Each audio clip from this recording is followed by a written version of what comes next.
Hello everybody and welcome back to Kerbal Space Program, where last episode we were working on a viewer contract to put a rover onto the moon, and there were some other components to it as well. So Ghost 123's moon sample return is what we're going for here. So this is what we've got so far. Now, I was unsuccessful in coming up with any, and I want to center this a little bit. There we go. I was unsuccessful in coming up with any ideas for what to do with the rover on the surface of the moon after we land it. The major question that I have currently is, how would the landing actually go? We do need to do some work on all of this. There's no doubt about that. This should be sufficient to return us back to an orbit around Kerbin. Let me just double check the contract here on what that requires. Send a probe and rover with an antenna onto the moon to collect a sample and return the same probe to become Earth's satellite, and whatever you want with the rover, but must give a purpose. The probe has and rover must have a 5G high gain antenna, generate solar power, and have a science unit. So we definitely allow for that. That's already there. And otherwise, it's just what we want with the rover. So we can definitely use it as a mobile comm station. That's definitely a possibility. And I don't think there's much else that we can do with it with our current technology level. Our technology level is the current major problem. This is a pretty cheap launch. We should definitely work on staging here. So these fire, yes. The side boosters detach, yes. And then this detaches and that fires, yes. These detaching here is very, very wrong. So we're going to put those into their own stage. This is for the landing system for the rover here. So the landing system for the rover is going to be, this should move down to here, like that. So these remain attached, and these all fire when this detaches. Yes, that looks approximately correct. And then that detaches and fires simultaneously. So this would be what the staging would look like. That looks correct. Now the main question is, how does this thing fly, and how does the landing of this actually end up going? I don't know. Our fuel for the landing might be a little bit on the low side, but I feel like it's probably okay. Looking at our stage here, this is going to be stage 2. So over the moon, stage 2 is going to have 799 meters per second of DV. Assuming that this delivers it with a decent amount of DV in this stage, that should be sufficient, right? And then this for the return trip is, of course, going to have 1100 DV. So in theory, I think this will be sufficient. We may want to empower our stage here a little bit, though. And the way that I would like to do that is by, like, super heavy lifting this. Specifically, what I'd want to do is I'd want to put in a radial decoupler in parasymmetry. I guess this size is probably fine. And we would put in, then, solid rocket motors here. And we'd put in possibly thumpers. What would that do to our cost? Oh, that's not bad. That's not bad at all. So we'd move these thumpers down to be about at the same level as these engines, like that. I like it. And then we would use hemispherical liquid fuel tanks like we have here. So that would be... that's too large. This size? Yes. And for the time being, we can have them be white to match the thumpers. That's fine. We are, of course, going to need to pull this fuel. And I want to pull the fuel over into the side tank, like this, to ensure that the fuel pulls from these first and then from the side tank, so we don't have a situation where we're detaching with fuel still in these hemispherical tanks. That would be the idea there. Then we'll need some struts down at the bottom for sure. So a strut here, approximately, should do the trick. Okay, so then all of these would fire simultaneously, right? And this would go here like that, and then these would detach at different times. These should detach first. So this thrust to weight would be 1.76. We can definitely limit this thrust down. 80% is probably a little too much limiting. How's that looking? 1.58. Actually, that's not bad. That's not bad at all. It's a little bit duct tape and chewing gum, but I mean, this is Kerbal. Okay, it's more than a little bit duct tape and chewing gum since we don't have a proper rover body. It's definitely quite a lot of duct tape and chewing gum. I don't know how well this will survive going through the atmosphere, and I would prefer to launch it without a fairing if possible, just for the weight savings. It's going to be interesting for sure, trying to drive this thing. But we've got plenty of cash. I think we're fine. We can take a couple of attempts if we need to. It's going to be interesting. No doubt about that. I want to ensure that we're pulling out of these fuel tanks first. So let's save this. Let's put it out on the pad. And we definitely should be pulling from those fuel tanks.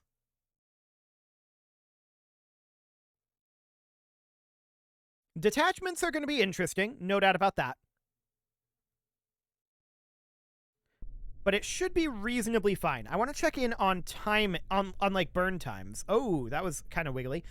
Sure, this is probably going to need to be a little bit more secured. It's reasonably secured, but this up here might need a bit of work. We'll see. Okay, so this first stage here, yeah, it looks okay. This is going to be very, very interesting for sure. Let's see how this goes.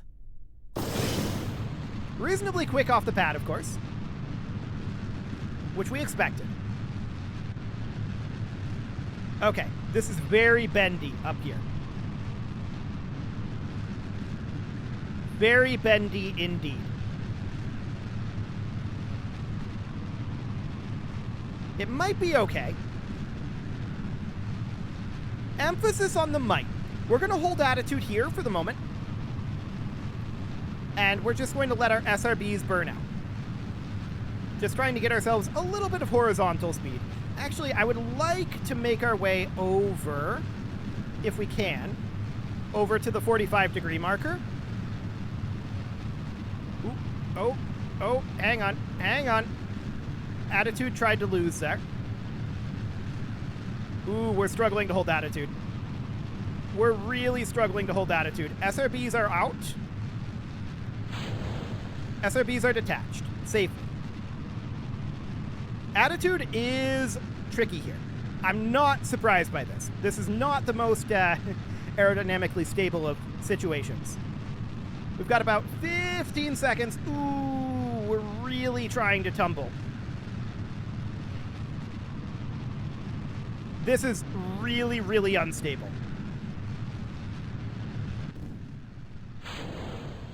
Really, really unstable. Okay. We're not going very fast. That's for sure.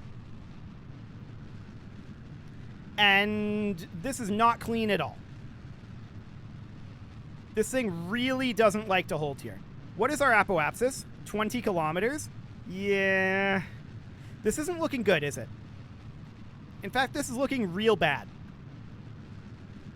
Are we able to hold attitude here now? Potentially. Well, we would definitely have gotten a lot more speed out of that if we were more stable. I think part of that is just due to this structure here. For the moment, we can see our time to apoapsis is increasing, so that's a good sign. I'm just holding attitude here. We do not have anywhere near the altitude I would like to have had by this point. So I'm not sure how exactly this is going to go. We don't have the speed. We don't have the apoapsis that I would like. But a lot of that was due to instability, and I think a lot of that instability, I was focused on this down here, so I couldn't actually see what was going on up here. It took all of my concentration to try to hold that attitude as best as possible. I suspect this was bending around a lot, and that's a big problem, actually. So the question is, do we abort this flight, or do we try to do it anyway and fix it later? Or just say that this is a one-off flight? That's an interesting question, to be sure. We have about 8 seconds of burn time left here. And we're at about 50 kilometer apoapsis. Time to apoapsis is holding.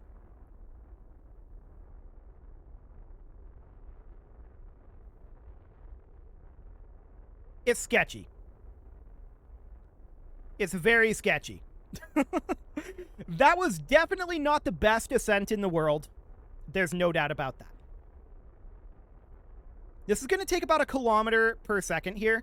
I think we're going to abort this flight.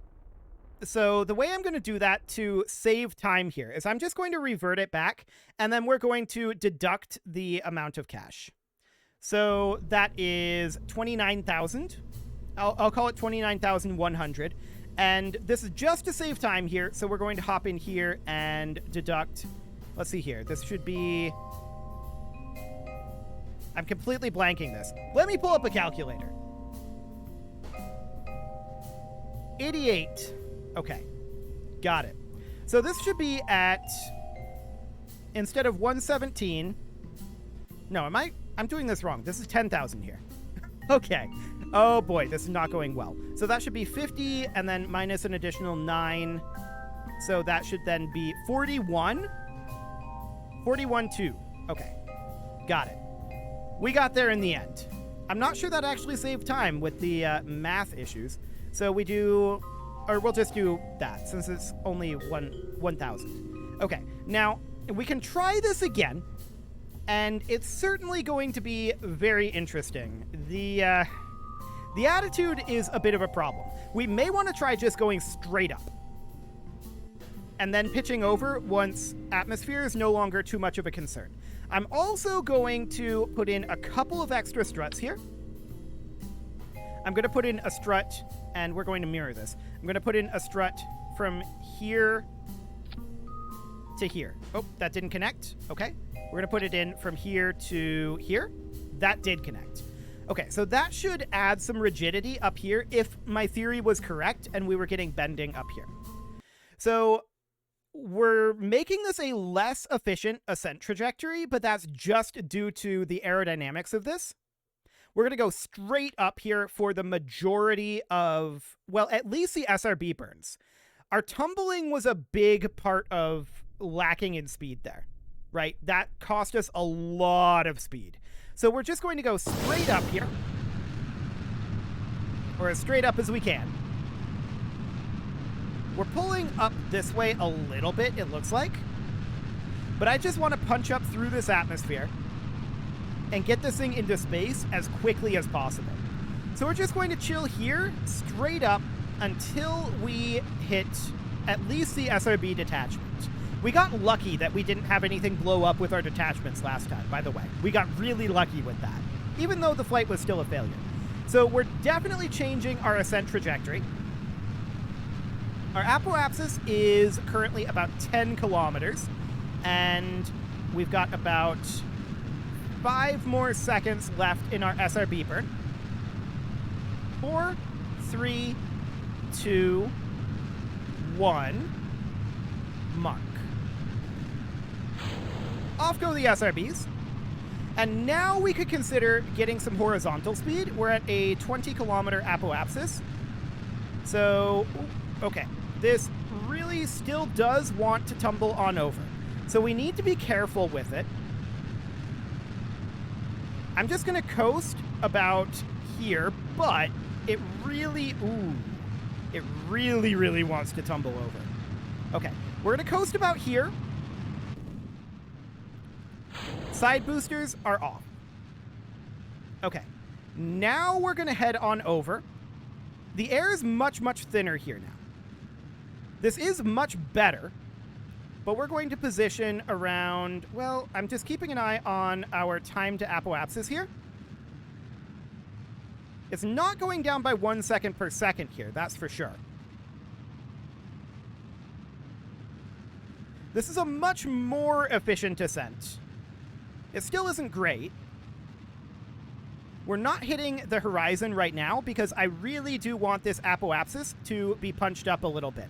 We do have about 70 seconds of burn left in this center tank. So we are going to get a lot more speed out of this than our previous ascent. No doubt about that. And at this point, I'm heading over and putting this purely into horizontal speed. This is much more under control as well. I love it. I'm not sure if it's the struts or the different ascent profile I would have to go back and watch the video to see which it was, but either way, it's fine. So we can see that our time to apoapsis is currently dropping. I'm hoping apoapsis is about the same time that this burns out. So we actually do need more verticality here. We can't put this all into horizontal. Okay, time to apoapsis is going up. Good. I'd like to have an apoapsis of about 80 kilometers by the time we're out of this burn. So we'll see how that goes, but this is much more under control, and that's excellent. 70 kilometers right now. We clearly do need more verticality if we want 80 kilometers out of this. That's 75, 76, 77, 78, 79, and 80. Perfect. So we're going to detach this, and we're just going to park right on over here. We're at 81. Let's see what this ends up looking like for circularization burn. Something along the lines of this, 600 meters per second. Start burn in 20 seconds. That sounds decent. So we have a lot more delta V to work with. Hopefully it's enough. And we need to commence burn in 2, 1, mark. Okay. So we clearly still have a bit of an underpowered first stage. Although more specifically, I think our bigger problem is almost certainly our control issues on the way through the atmosphere, but it is definitely underpowered. There's no doubt about that. And it's not about the thrust to weight, it's just the burn time. It is the burn time. So we do need to work on that, but this does get us into the atmosphere, or rather into orbit, and we'll have about 1,200 meters per second for our moon maneuvers. The real question is that enough? I can't remember what moon orbital velocity is. I'll have to check that. But remember, we also have 777 in this tank for our landing burn, which may or may not be enough. We'll see. We'll see. It's going to be interesting either way. So we've got about 200 meters per second on our circularization here. And we're going to look for a pretty efficient moon transfer. No doubt about that. 100 meters per second. And we are achieving orbital velocity as of now-ish. I'm just taking us up. There we go. We're now officially in orbit. We'll save the rest of our DV because we're probably going to need it. We'll set the moon as our target. I don't really care too much about our ascending and descending node. We are going to, of course, have our maneuver be around here-ish. And we're just looking for a pretty cheap encounter, but we want to get to a point where we're quite low. So we want to bring this in to be somewhere around 15 kilometers or so. So somewhere around here. 16, 12 is probably good enough. So once we're there, as a hypothetical, how much will it cost to circularize? That is 270. This seems doable. The major question that I have is, will we still have access to our comnet once we reach there?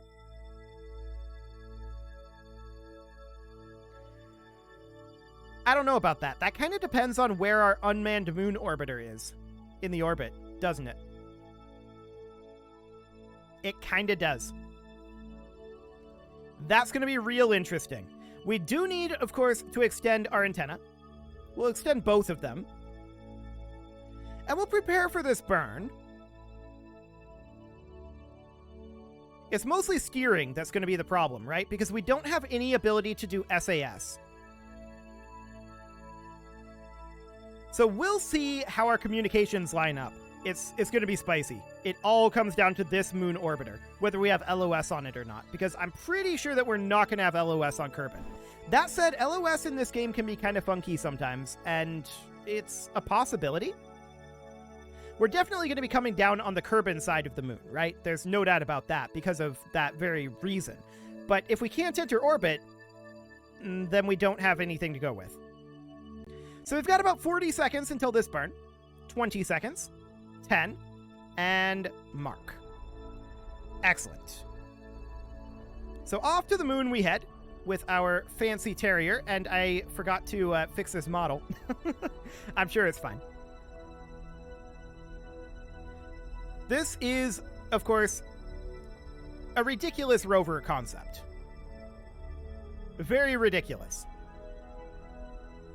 But I mean, it's kind of light. Imagine if we didn't have to carry the probe. It'd be a lot more efficient. No doubt about that. But okay, we are going to commence, or rather continue this burn, and we're pushing out our apoapsis here. I don't care about the inclination. The inclination is fine. So this maneuver is going to be about 270, and of course, we're going to delete this maneuver for right now, and we kind of broke this. Wonderful. Well, we know that this is a heading that we need.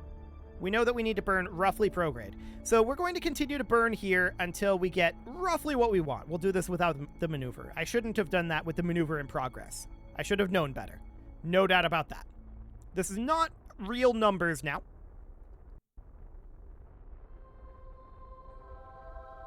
$500 meters per second left here. That doesn't feel... that feels like it's less than I was expecting it to be. But we'll see.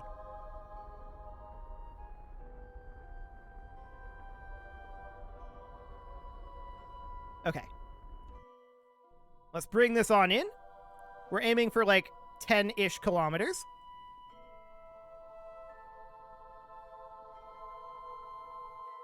Okay. This is 30 here. 12. 7 kilometers. That's maybe a little too much. So I'm going to flip this around, and we are going to bring this on down. I'm a little concerned about our fuel amounts. I'm not going to lie. 15 kilometers seems a little bit better. And we're then going to do this, of course, and circularize that.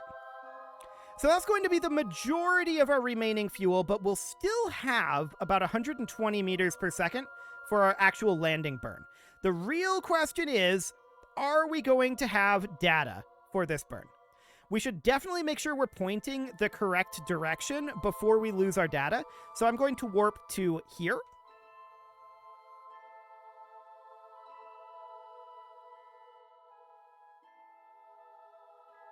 And we'll just correct our positioning at that time. So we've got plenty of connection for now. The question is, where exactly is this going to be on the way around? And even then, is that going to have a connection? I don't know. We'll be able to throttle up, though. We'll just be able to maximize the throttle. So we're just going to warp to about here. We're going to correct our positioning ever so slightly. And now we're going to warp on over. And yeah, it's looking like we're not going to have data. But we're positioned for it. It should be okay. We're 1 minute away. We do still have data for right now. Actually, we're going to have data just fine. We're just fine here. What am I talking about? Data isn't going to be a problem because Kerbin is there. We're okay. So we're going to kill our speed here in a bit. We're going about 815 meters per second. What's our surface velocity? 800? Okay. That is going to drop down. This is a nearly surface retrograde burn, so that should be okay-ish. 3, 2, 1, and mark. And braking burn. Excellent. So we're now in orbit around the moon, and we're looking to circularize this. Our surface velocity is, of course, dropping a bit here.